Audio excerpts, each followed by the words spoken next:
Yesus mati bagiku.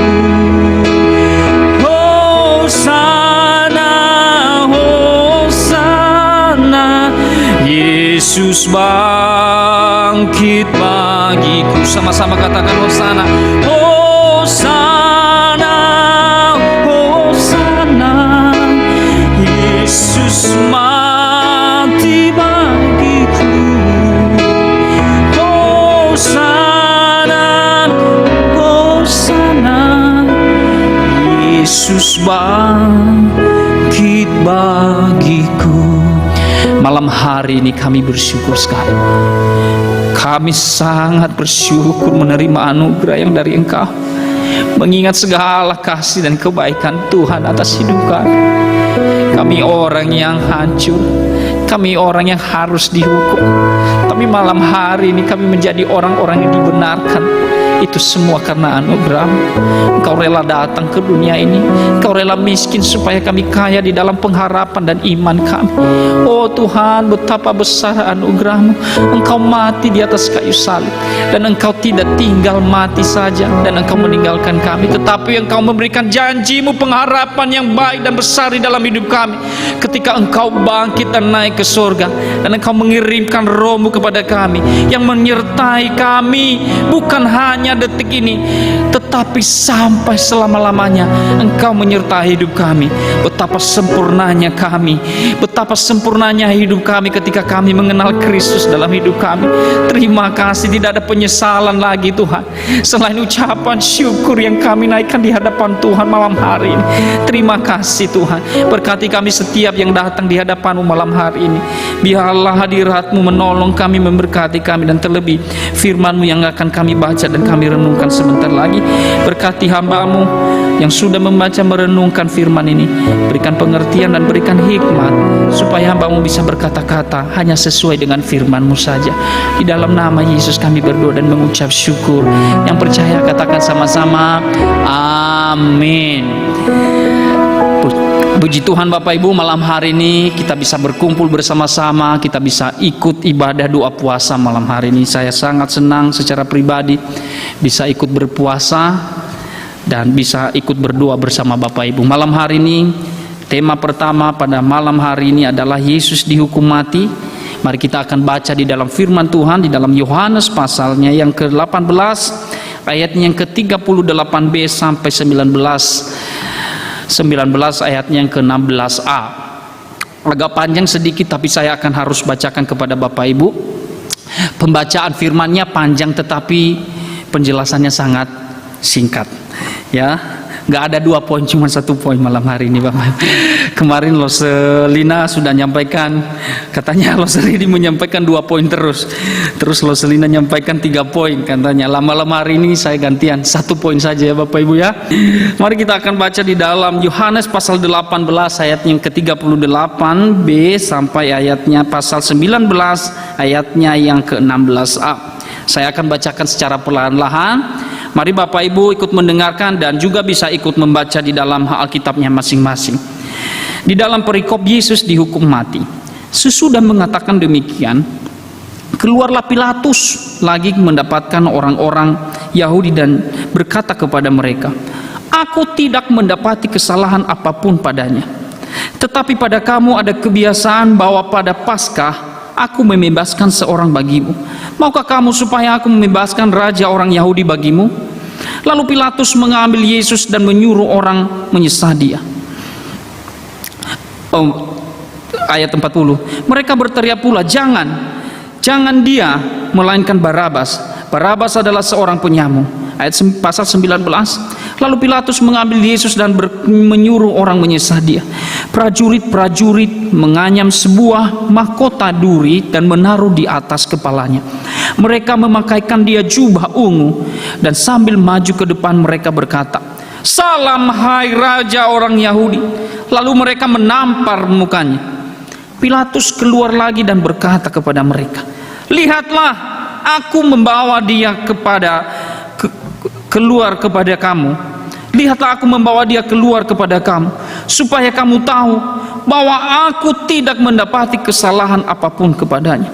Lalu Yesus keluar bermahkota duri dan berjubah ungu. Maka kata Pilatus kepada mereka, lihatlah manusia itu. Ketika imam-imam, kepala dan penjaga-penjaga itu melihat dia, berteriaklah mereka, salibkan dia, salibkan dia. Kata Pilatus kepada mereka, ambil dia dan salibkan dia, sebab aku tidak mendapati kesalahan apapun padanya. Jawab orang-orang Yahudi itu kepadanya, kami mempunyai hukum dan menurut hukum itu ia harus mati, sebab ia menganggap dirinya sebagai anak Allah. Ketika Pilatus mendengar perkataan itu, bertambah takutlah ia. Lalu ia masuk pula ke dalam gedung pengadilan dan berkata kepada Yesus, dari manakah asalmu? Tetapi Yesus tidak memberi jawab kepadanya. Maka kata Pilatus kepadanya, tidakkah engkau mau berbicara dengan aku? Tidakkah engkau tahu bahwa aku berkuasa untuk membebaskan engkau dan berkuasa juga untuk menyalibkan engkau? Yesus menjawab, engkau tidak mempunyai kuasa apapun terhadap aku, jikalau kuasa itu tidak diberikan kepadamu dari atas. Sebab itu dia yang menyerahkan aku kepadamu lebih besar dosanya. Sejak itu Pilatus berusaha untuk membebaskan dia, tetapi orang-orang Yahudi berteriak, jikalau engkau membebaskan dia, engkau bukan sahabat Kaisar. Setiap orang yang menganggap dirinya sebagai raja yang melawan Kaisar. Ketika Pilatus mendengar perkataan itu, ia menyuruh membawa Yesus keluar, dan ia duduk di kursi pengadilan di tempat yang bernama Litostrotos, dalam bahasa Ibrani Gabata. Hari itu ialah hari persiapan Paskah. Kira-kira jam 12, kata Pilatus kepada orang Yahudi itu, inilah rajamu. Maka berteriaklah mereka, enyahkanlah dia, enyahkan dia, salibkan dia. Kata Pilatus kepada mereka, haruskah aku menyalibkan rajamu? Jawab imam-imam kepala, kami tidak mempunyai raja selain daripada Kaisar. Akhirnya Pilatus menyerahkan Yesus kepada mereka untuk disalibkan. Bapak Ibu yang terkasih, sangat mengenaskan apa yang dilakukan kepada Yesus waktu dia disalib, waktu dia disesah, waktu dia diadili. Dia adalah seorang raja yang agung, dia adalah hakim yang agung, hakim yang benar. Saya mengatakan bahwa firman Tuhan adalah apa? Firman kebenaran yang mutlak. Yesus adalah kebenaran yang mutlak, tidak berdosa, tetapi dunia mengadili dia. Makanya saya mengangkat satu tema, yaitu hakim dunia vs hakim surga. Tujuannya sudah sangat beda, perlakuannya sangat beda, motivasinya sangat beda. Bapak Ibu yang terkasih, minggu kemarin terjadilah apa yang telah kita dengar di TV, yaitu apa? Bom, ya, bom bunuh diri di depan katedral di Sulawesi. Dan beberapa bom dulu terjadi di gereja-gereja di Surabaya. Kenapa hal demikian terjadi? Karena ada orang-orang yang menganggap dirinya benar.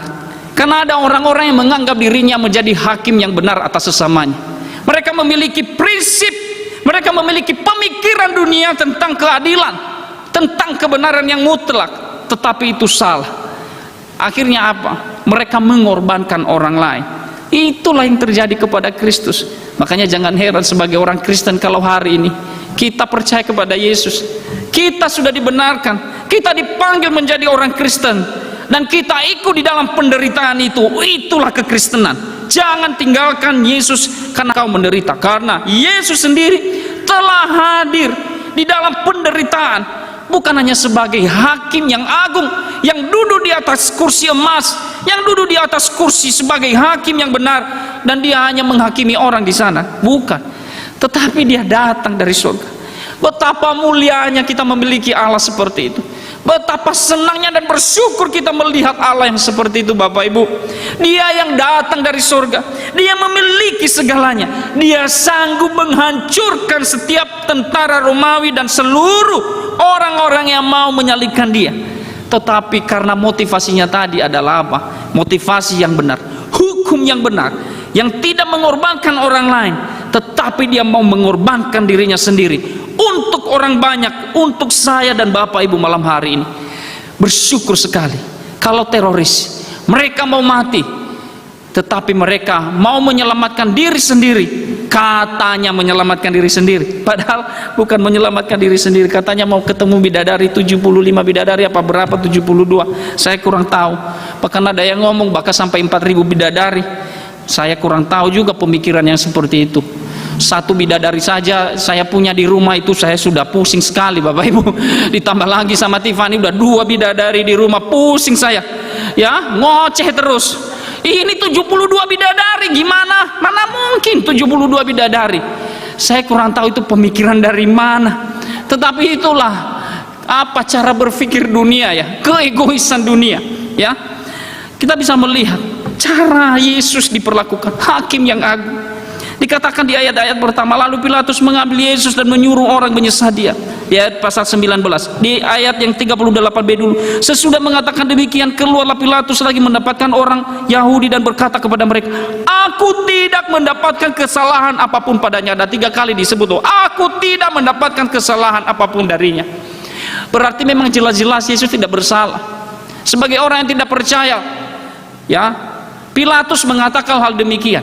Dan saya percaya Bapak Ibu, orang-orang Yahudi mengerti sebenarnya bahwa Yesus tidak bersalah, karena mereka ahli Taurat. Orang Farisi adalah orang-orang yang meneliti hukum Taurat. Makanya Yesus berkata di ayat pasal 19 itu, dia ngomong kepada Pilatus di dalam jawabannya di ayat 11, Yesus menjawab, engkau tidak mempunyai kuasa apapun terhadap aku, jikalau kuasa itu tidak diberikan kepadamu dari atas. Sebab itu, lihat baik-baik, dengarkan Bapak Ibu, dia yang menyerahkan aku kepadamu lebih besar dosanya. Kenapa Yesus berkata lebih besar dosanya? Karena mereka sebenarnya sudah mengerti hukum yang benar itu. Mereka sebenarnya sudah meneliti firman ini. Hukum Taurat itu mereka sudah tahu. Mulai dari kecil kok mereka sudah mengerti hukum Taurat. Ya, mereka adalah orang-orang yang bergulat dengan ini. Kalah lau seledi ini, kalah lau seledi di sini, kalah sama orang-orang ahli Taurat. Bahasa asli lagi yang mereka tahu Bapak Ibu. Mulai dari umur berapa mereka sudah khatam di dalam hukum Taurat, di dalam hukum-hukum kitab-kitab nubuatan mereka sudah kuasai semua.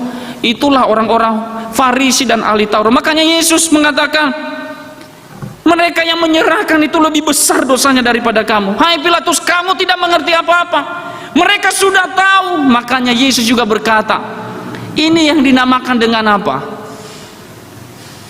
Menghujat Roh Kudus di dalam hidup mereka. Mereka sudah tahu kebenaran bahwa Yesus sebenarnya itu berasal dari Allah. Dia mengadakan mujizat-mujizat itu sudah tanda-tanda bahwa dia adalah Allah. Yang mustahil bagi manusia, dia ada yang mustahil bagi dia. Dia melakukan segala kebenaran. Tetapi mereka tetap mengatakan dia bersalah. Enyahkanlah dia, salibkanlah dia. Tuduhan-tuduhan ini Bapak Ibu, fitnahan-fitnahan ini, itu timbul karena apa sih? Bapak Ibu yang terkasih, ini timbul karena apa? Bercampur aduk di sini. Kedagingan mereka timbul, tidak mau disentuh oleh kebenaran. Yang selama ini kebenaran yang mereka miliki adalah teoritis, bukan praktek. Makanya dikatakan juga, firman Tuhan mengatakan, engkau bagaikan apa? Kubur yang dilabur putih ya. Apa? Kapur putih. Luarnya putih, dalamnya apa? Busuk sama sekali. Itulah ahli Taurat, orang Farisi, imam-imam yang telah menyerahkan Yesus. Tapi lihat baik-baik, Yesus sang juru selamat, hakim yang agung ini. Inilah perbedaan hakim yang agung dan adil dan benar. Dia sudah mengatakan kebenaran, dia sudah menyatakan firman-Nya, dia sudah menyatakan keselamatan itu, dia sudah menyatakan hukum yang adil. Tetapi ketika orang tidak mau menurutinya, dia tidak terlalu ambil pusing dengan ocehan-ocehan mereka dan omongan mereka. Dia hanya mau taat kepada hukum itu sampai dia mau disesah, sampai dia mau disalibkan. Bapak Ibu yang terkasih, apa yang kita ambil di dalam hal ini? Contoh apa, teladan apa yang kita harus tiru di dalam hal ini? Ketika engkau sudah percaya kepada Kristus, ikutilah dia. Caranya dia menyampaikan kebenaran. Ketika engkau hidup di dalam kebenaran firman Allah di dunia yang semakin jahat ini, engkau akan semakin dibenci, engkau akan semakin ditinggalkan. Dulu ada banyak teman saya, sahabat saya yang memuji-muji saya ketika saya tidak terlalu mengerti Alkitab ini. Karena apa? Ketika mereka ngomong, saya ngomong ya, walaupun itu salah. Ketika mereka ngomong ini, itu oke, saya turuti. Tetapi hari-hari ini saya sudah mengerti, mulai mengerti. Saya belum mengerti semua. Ketika saya sudah mulai mengerti kebenaran, saya kalau diajak untuk hal-hal yang aneh-aneh dan salah, saya mengatakan no, itu salah. Dan pada akhirnya hari ini saya jujur, ada banyak orang yang mengeblok saya di Facebook, di Instagram, di WA saya. Mereka mau meninggalkan saya. Saya percaya apa yang saya lakukan tidak salah, karena saya tahu Yesus melakukan hal itu, tetapi tidak pernah membalas. Lihatlah baik-baik. Seorang Pilatus berkata, aku tidak mendapatkan kesalahan di dalam dia, aku tidak mendapatkan dosa di dalam dia yang melawan kerajaan Romawi atau apapun kejahatan yang kalian tuduhkan kepadanya. Apakah Yesus senang dengan hal itu? Tidak terlalu senang, karena dia tahu tujuannya, motivasinya datang ke dunia adalah membawa kebenaran, kabar sukacita keselamatan bagi mereka yang mau menerima dia, bagi mereka yang sudah terpilih untuk diselamatkan. Bapak Ibu yang terkasih, malam hari ini kita bersyukur kalau kita sudah berdiri sebagai seorang percaya. Nyatakanlah kebenaran iman kita tanpa rasa takut dan tanpa gentar. Inilah keadilan yang benar. Seorang raja, seorang hakim yang adil turun ke dunia. Terus dia, ketika dia menyatakan kebenaran itu, orang membenci dia, menyalibkan dia, membunuhnya. Apakah dia balas? Tidak mau membalas. Kalau kita sudah melepaskan kebenaran kepada orang lain, menyatakan kebenaran, terserah. Respon seseorang itu ada dua, Bapak Ibu, waktu kita menyampaikan kebenaran. Pertama, respon orang pertama, dia akan meresponi dengan baik dan dia akan melakukannya. Tetapi orang yang kedua adalah dia akan merespon dengan apa? Dia akan menolak, dia akan mencaci maki, dia akan membenci engkau. Dua hal ini. Dan yang terjadi waktu Yesus datang, dia dihukum mati, dia difitnah, dia dicemooh, dia diejek, tetapi dia tidak membalas hal itu. Inilah contoh yang harus kita tiru. Ketika kita sudah menjadi orang percaya, ketika kita sudah menyampaikan firman Tuhan, itu tidak mudah. Saya sering mengatakan tidak mudah untuk menyampaikan kebenaran firman Tuhan. Itulah penderitaan, itulah salib kita. Ketika kita mau mengikuti Yesus, menyampaikan kebenaran kepada keluarga kita, kepada orang-orang di sekitar kita, ketika kita hidup kudus di hadapan Tuhan, ada banyak orang berkata, oh sok alim, sok kudus, sok suci, kamu tahu apa? Ya toh? Apalagi seperti yang saya katakan kemarin, yang muda terhadap orang tua, ya, mungkin yang junior terhadap yang senior, tidak mudah, baik di dalam pekerjaan kita, baik di komunitas kita, baik di dalam keluarga kita. It's not easy, tidak mudah. Tetapi lihat baik-baik, Tuhan tidak menghiraukan hal itu.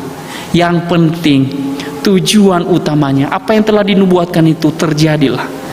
Dia menyerahkan nyawanya. Tanpa menyerahkan nyawanya, tidak ada lady yang percaya kepada Kristus malam hari ini. Tidak ada bapak ibu yang di depan Zoom malam hari ini mau menyembah kepada Tuhan. Tidak ada gereja ini, tidak ada orang-orang yang percaya. Tetapi lihat baik-baik, demi visi itu, menghakimi dunia dengan benar, dia datang merelakan hidupnya di bawah hukum yang tidak adil. Hukum yang adil mau merelakan dirinya di tengah-tengah, di depan hukum yang tidak adil. Ini sangat-sangat tidak wajar. Tetapi itulah Yesus, kerendahan hati seperti itu, itulah yang dia miliki. Wow, apakah Lady bisa melakukan hal itu? Wow, tidak mudah Bapak Ibu, tidak mudah, tidak mudah. Dia raja yang besar, dia sanggup satu malaikat saja, nggak usah beribu-ribu malaikat. Kalau kita nyanyi itu beribu-ribu, beratus-ratus malaikat, kasih satu malaikat saja ya, udah hancur tuh para imam, para prajurit Romawi, ya. Mungkin salibnya nggak jadi itu salibnya ya, bisa-bisa gunung Golgotanya hancur semua. Tapi apakah Yesus melakukan hal itu? Ini loh yang tidak mudah. Kemarin saya bicara kepada keluarga saya bersyukur juga. Saya memiliki papa, role model saya dulu adalah papa saya waktu mengikut Tuhan. Di depan mata saya Bapak Ibu, ditancapkanlah pisau di depannya supaya dia tidak melayani. Dibawalah tombak dan linggis di depannya waktu dia pelayan. Tetapi malam hari ini saya tetap merenungkan hal itu. Berarti waktu papa saya melakukan hal itu, dia sudah memiliki role model, yaitu Kristus di dalam hatinya. Ketika dia berbicara tentang kebenaran, dia tidak pernah takut. Itu juga yang saya pegang sampai hari ini. Makanya Bapak Ibu, kalau Bapak Ibu bersalah, Lause Lili tidak akan sungkan-sungkan untuk menegur. Saya tidak akan takut untuk menegur Bapak Ibu jemaat yang terkasih. Juga Bapak Ibu harus sadar tentang hal itu. Itu adalah hal yang baik untuk kita sebagai seorang percaya. Kalau Pak Pendeta, kalau Lause di tempat ini menyampaikan kebenaran firman Tuhan, responlah dengan baik. Jangan merespon seperti orang ahli Taurat, orang Farisi, hakim-hakim yang tidak benar di dalam menjalankan tugas mereka. Mereka sudah tahu itu benar, tetapi mereka menolak. Tetapi apa yang terjadi atas hidup mereka? Kehancuran. Neraka itu akan menunggu mereka. Kita orang-orang yang percaya, peganglah kebenaran, peganglah firman Tuhan, peganglah contoh hidup Yesus yang rela mati atas hidup kita. Biarlah contoh dan teladan ini selalu ada di dalam hati kita. Hakim yang agung, hakim yang adil, mau merelakan dirinya. Dia rela dihakimi oleh hakim yang tidak benar dan jahat. Tetapi itu adalah cara dia membalikan keadaan setelah itu. Kalau dia tidak mati, maka tidak ada kehidupan setelah itu. Inilah penggenapannya. Bapak Ibu yang terkasih, jangan terlalu sedih. Jangan terlalu mengatakan, hanya sampai kita sedih Yesus mati bagi kita, tetapi kita tidak ada respon dalam hidup kita. Cuman menangis waktu kita nyanyi Hosana, Hosana, Yesus mati bagiku, Hosana, Hosana, Yesus bangkit bagiku. Tetapi di dalam kehidupan kita tidak pernah melakukan apa yang dilakukan Yesus. Kalau engkau memegang kebenaran, sudah percaya pada Kristus, peganglah itu. Jangan pernah takut sampai memutih rambut, sampai Tuhan Yesus datang kembali. Sekali lagi saya katakan, sampai memutih rambut, sampai Tuhan Yesus datang kembali menjemput kita. Saya kurang tahu jemaat terkasih atau Lause Lili yang duluan, tetapi mari kita pegang kebenaran firman Tuhan malam hari ini. Mari kita berdoa.